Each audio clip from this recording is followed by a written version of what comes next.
So a little bit how the curation is for this exhibit.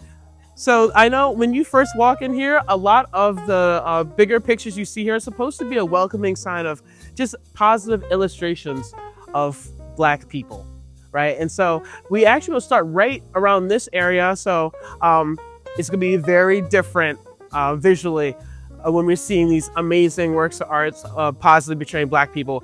And then we start with illustrations of Black people in a more derogatory sense. So by the time we get to the end of it, it's gonna be something very different as you experience it. One thing we want to talk about when we start is how Black people were illustrated in advertisements. Just so now, the show started with my writing about art illustrators who have the power to decide race, who has the power to decide what people are, what people are out. And that's why the show starts at 1590. And it was the first time that the othering started with the drawings that went back to Europe. They reproduced drawings and these changed to get more drawings to make books. So that's why it starts at the earliest point. And then, so the original shows held 300 pieces. And so this is the travel show in Norman Rockwell Museum. And my co-curator, Stephen Parkic, short. But the reason why the show starts here is because the illustrated image in mass production of East start out. So we wanted people to understand that all of this work that you see on the walls, past, present, was commissioned artwork for the sole purpose of reproduction and dissemination. The artists were not making work for museums. They were being commissioned by art directors, creative directors, and whoever owned editors of newspapers and magazines to specifically reproduce artwork and put it out in the world.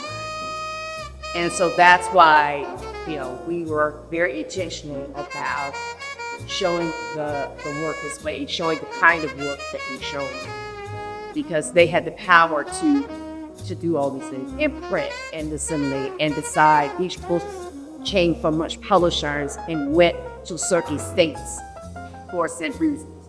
And also, the illustrations follow the events of the time in our country. So anything that happened in the country, the illustrators responded to that by way of the editors. He said, okay, we need a response to that to print in the newspaper. And so that's what BBC, and a lot of these pieces, like this piece here, and if you read some of the captions, some of the small, I bought this from eBay to write a lot of the commentary to in my thesis to be printed as a chapter in an illustration textbook. So all on stage is part of these are things that were used in everyday life. You see the stereotypical caricatures, right, of the African Americans with the really dark skin, the really big lips, and usually they're doing something either criminal or nonsensical. So as you look through all the different ones, and they actually have some Native Americans being portrayed, Asian people being portrayed as well, in a very derogatory sense. This was commonplace. This was just something they probably didn't even think about. And making these kind of illustrations and pictures, especially during that political period where it was becoming more tumultuous, there's three famous mascots popping up at this time. One being Aunt Jemima, Uncle Ben's rice, and then Chef Rastus, who was the mascot for Cream of Wheat. We talk about how influential, though, all these brands have been, especially Aunt Jemima, I think, is probably the most popular one. She's probably the only example of like a living mascot, because he had a woman named Nancy Green who lived as pretty much Aunt Jemima, who was a former slave in Kentucky. And so she would go around advocating for herself and also for people in poverty. So, she wasn't just there just to be there. She actually, was an activist in a way. And, this is when they were doing all the different free pancake days and stuff like that around the country. And so, when Nancy Green died, they didn't have a living mascot anymore, but they still perpetuated that mammy stereotype. Now, when it comes to cream of wheat, we're going to be looking specifically at this illustration. It's called Fast Asleep by Alice Barber Stevens. And as you can see, it depicts both the mammy stereotype and Chef Rastus, who is supposed to be the happy servant.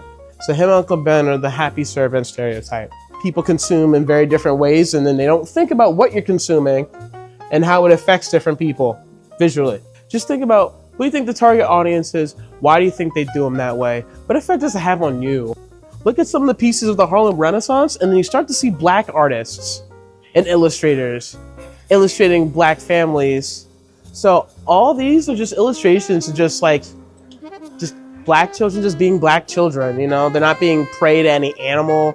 They're not being subject to something criminal, nonsensical. They're just showing them in nature, just, doing their everyday lives and enjoying things that children their age would enjoy. And then you even see in these magazines, like The Crisis, which was a Black magazine during the Harlem Renaissance, and Fire as well. Now, a lot of this collection came from the Rockwell Museum, and so a lot of people don't know that Norman Rockwell was considered a controversial illustrator at the time. So once again, we are seeing Black illustrators portraying the lives of Black people, Black children so much differently.